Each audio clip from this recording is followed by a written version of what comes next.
मुझे मध्य प्रदेश की सेवा का अवसर मिला है और उसी सेवा भाव से मैं अपने कर्तव्य का निर्वहन कर रहा हूं। जब मैंने मुख्यमंत्री के रूप में इस महत्वपूर्ण पद की शपथ ली, तब से पूरा प्रदेश ही मेरा परिवार है। आपका सुख ही मेरा सुख है, आपका दुख ही मेरा दुख है। आदरणीय प्रधानमंत्री श्रीमान नरेंद्र मोदी जी के कुशल मार्गदर्शन में मध्य प्रदेश तेजी से विकास पथ पर आगे बढ़ रहा है।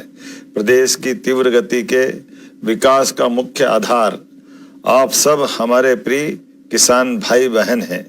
मैं प्रदेश के समस्त अन्नदाताओं को नमन करता हूं।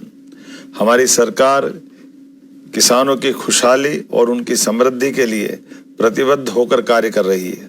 हम न केवल उनकी आर्थिक उन्नति के लिए संकल्पित हैं, बल्कि उनके जीवन में सुख और आनंद के सूर्योदय का प्रयास कर रहे हैं।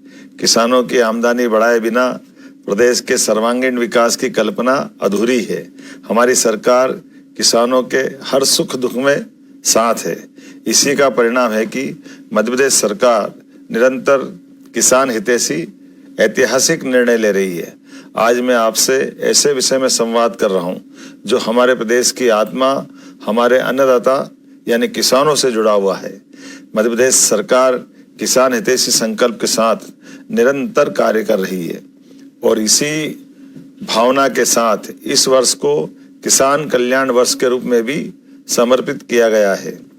मैं आपसे यह साझा करना चाहता हूं कि प्रदेश में रिकॉर्ड गेहूं उत्पादन को देखते हुए हमने केंद्र सरकार से खरीदी की सीमा को बढ़ाने का आग्रह किया था। मुझे बताते हुए प्रसन्नता है कि किसानों के हितों को सर्वोपरि रखते हुए गेहूं उपार्जन का लक्ष्य 78 लाख मीट्रिक टन से बढ़ाकर 100 लाख मीट्रिक टन कर दिया गया है। यह 22 लाख मीट्रिक टन की अभूतपूर्व वृद्धि न केवल हमारे किसानों की मेहनत का सम्मान है, बल्कि उनकी आय को सुनिश्चित करने की दिशा में एक ठोस कदम भी है। इसके लिए मैं यशस्वी प्रधानमंत्री श्रीमान नरेंद्र मोदी जी और भारत सरकार का हृदय से आभार व्यक्त करता हूं। मुझे बताते हुए प्रसन्नता है कि आज से पूरे प्रदेश के छोटे बड़े सभी किसान भाइयों से समर्थन मूल्य पर उपार्जन के लिए जो स्लॉट बुकिंग करना चाहे, सभी के लिए स्लॉट पूरी तरह से खोली जा रही है। गेहूं उपार्जन अब सप्ताह में 6 दिन होगा और शनिवार को अवकाश नहीं रहेगा। उपार्जन केंद्रों में समर्थन मूल्य पर गेहूं का उपार्जन भी निर्बाध गति से जारी रहेगा।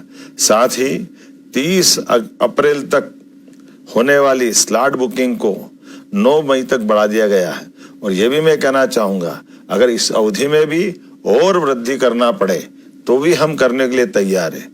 किसान भाइयों को कोई समस्या न रहे, यह हमारी सरकार का संकल्प है। राज्य सरकार हर स्थिति में किसानों के साथ है।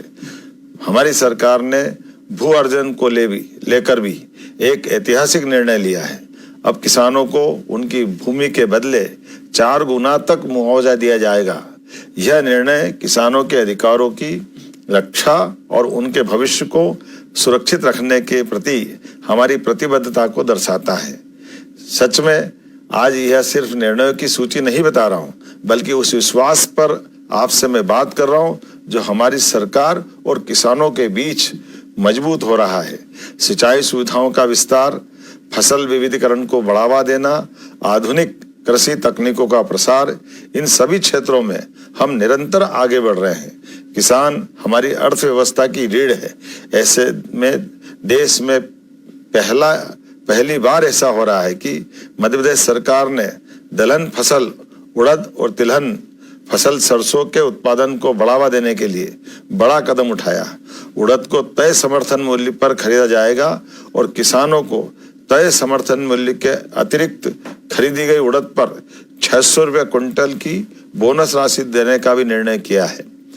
मध्य प्रदेश में सोयाबीन की भावांतर योजना की सफलता के बाद सरसों पर भी भावांतर योजना लागू करने की घोषणा के फलस्वरूप बाजार में वृद्धि फसल की हुई है। ये बताता है कि किसानों को सरसों का दाम MSP से भी ऊपर अगर मिल रहा है तो ये भावांतर योजना की सफलता का परिणाम है। आपको विदित होगा कि हमारी सरकार इस वर्ष किसान कल्याण वर्ष के रूप में मना रही है, जिसमें किसानों को केवल 5 रुपए में बिजली कनेक्शन उपलब्ध कराने का निर्णय किया है।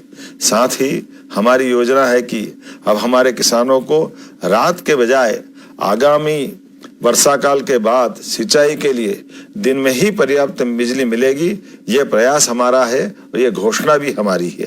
कृषक मित्र योजना में 90% सब्सिडी पर किसानों को सोलर पंप देश में पहली बार हमारे प्रदेश मध्य प्रदेश में दिए जा रहे हैं, जिससे किसानों के मामले में किसानों की आय बचे, आय बढ़े, किसान आत्मनिर्भर बने।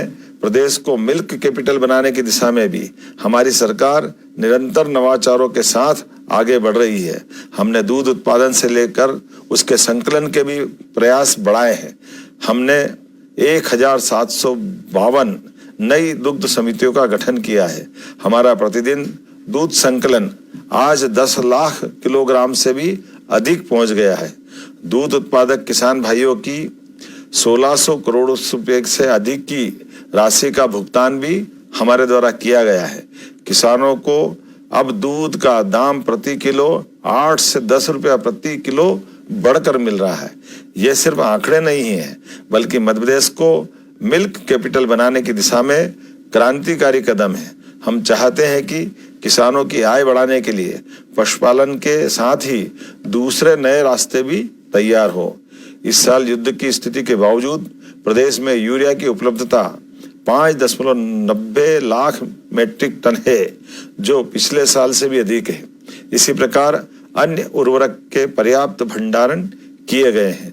उर्वरक की वितरण प्रणाली में भी सुधार किए जा रहे हैं। नवाचार और तकनीक का उपयोग कर किसानों को अब बिना लाइन लगाए मनचाहे स्थानों से खाद दिलवाने की व्यवस्था की जा रही है। सच्चा वादा पक्का काम, यही हमारी सरकार का संकल्प है। हमने जो किसानों से वादा किया वह पूरा करके दिखाया है। जब हमारे खेतों से लेकर कारखानों तक समृद्धि आएगी, तभी हमारे किसान भी समृद्ध और खुशहाल होंगे। मध्य प्रदेश का समृद्ध किसान ही विकसित भारत 2047 के निर्माण में महत्वपूर्ण भूमिका निभाएगा। मैं प्रदेश के सभी किसान भाई बहनों को आश्वस्त करता हूं कि आपकी मेहनत, आपका पसीना और आपका भविष्य हमारी सरकार की सर्वोच्च प्राथमिकता है। आपकी समृद्धि ही मध्य प्रदेश की ताकत है। आइए हम सब मिलकर किसान कल्याण वर्ष में मध्य प्रदेश को कृषि के क्षेत्र में नई ऊंचाइयों तक ले जाएं। किसानों के साथ बीते 2 वर्षों में जो रिश्ता हमने बनाया है और हम इसे आगे भी निभाएंगे। हम हर परिस्थिति में आखिर तक किसान अर्थात अन्नदाताओं के साथ खड़े रहेंगे। आप सभी का बहुत बहुत धन्यवाद। भारत माता की जय। जय बलराम।